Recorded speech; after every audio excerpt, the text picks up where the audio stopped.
Yes, I am reviewing Tiger. Yep. Liger Simpson, aka Tiger, is he used to be a former promising artist, and he came out with a song called Rack City, and then he took some of Chris Brown's clout. Of course, they came out with a pretty good album, a pretty good collaboration album. And Chris Brown is still out rapping Tiger. You know, he came out with the album Full Moon on a Heartbreak. And I'm telling you, he has more flame bars on this album, on that album that he had, than this fucking new Tiger album. I'm just gonna keep it 100 with you. Now, this is not the first Young Money thing I reviewed. I reviewed Lil Wayne's two mixtapes. I reviewed Drake's EP, and now I'm reviewing a fucking Tiger.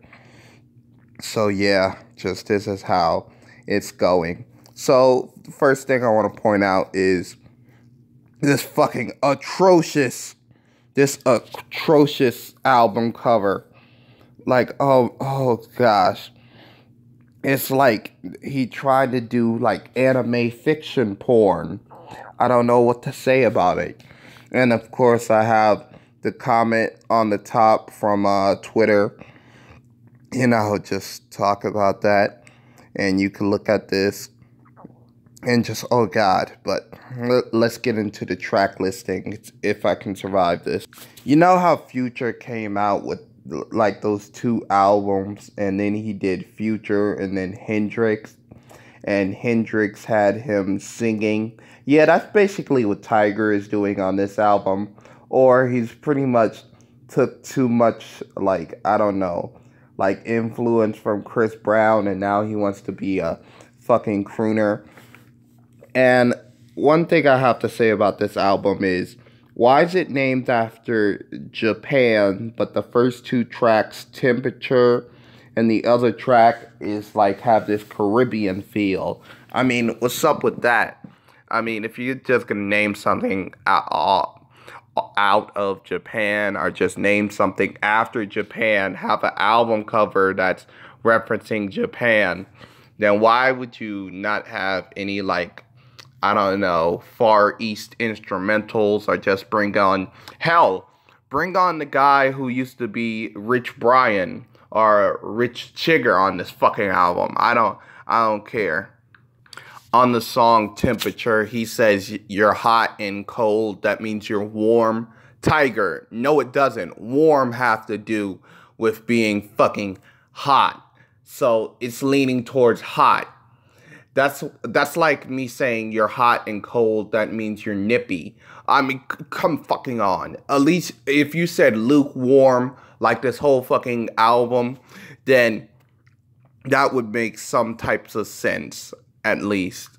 And basically, Leopard in the Rain is pretty much the same thing as Temperature, except, it's Temperature is first and have, like, I guess, more quotable lines on it. So, hey, it gets the butt of the horrible shit salad, I guess.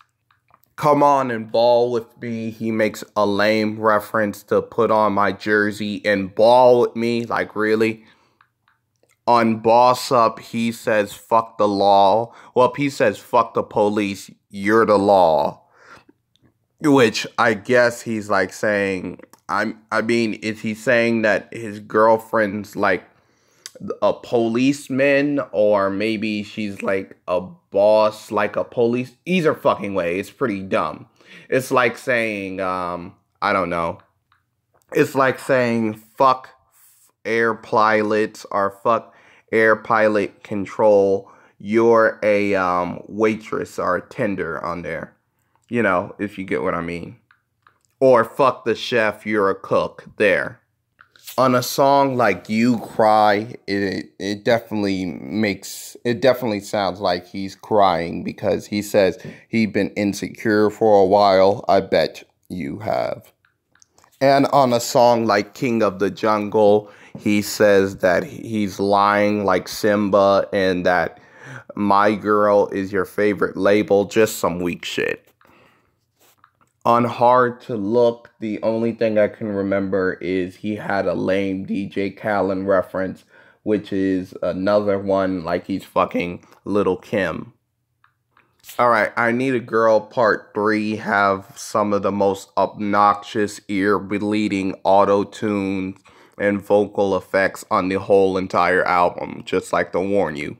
Train for This have that little sample of oh, that's from Nellyville, you know, Nelly's Dilemma, which is not the only song that has like a referencing to like older, much more better artists. Of course, you have Ja Rule, and he was referencing Ja Rule when he was actually fucking good, which is kind of ironic because Ja Rule was part of the whole Ja Rule was part of the whole Fire performance thing that, you know, his former girlfriend was a part of and actually scammed a whole bunch of people out of their money because of that. So yeah, it's kind of ironic that he would reference Ja Rule, but hey. Oh yeah, also on the song, he says that you're not my sidekick. You're not my side bitch, you're my sidekick. Like, oh, wow. On a song like Hot Soup, he literally referenced hot noodle soup. Like, the child referencing on this whole fucking album is just absolutely disturbing. On a song like Faithful, he dropped gold. He says that he try and he fails, but he never fails to try. Like, that's some Hallmark shit. Like, really, man? You really thought that was going to be good? And my favorite track on here is 24 because it's the last track ending my suffering of hearing this album. And it's actually pretty good and actually builds up some type of energy to it, even though it's like short, you know. But hey, this album's pretty fucking garbage. It's bad.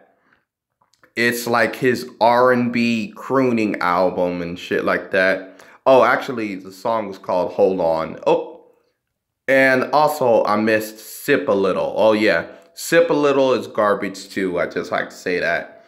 Actually, no. There's something I want to say about Sip a Little.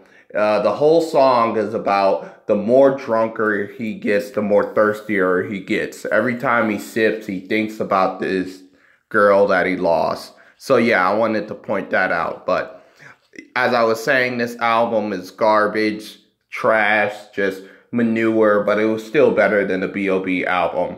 So I'm going to give it a 2. Pretty bad. Please like, subscribe, share the video. And guys, I'm out. How did you like this garbage album? Yeah, were you a fan of this album? I would be interested in knowing if you were. Put it in the comment section.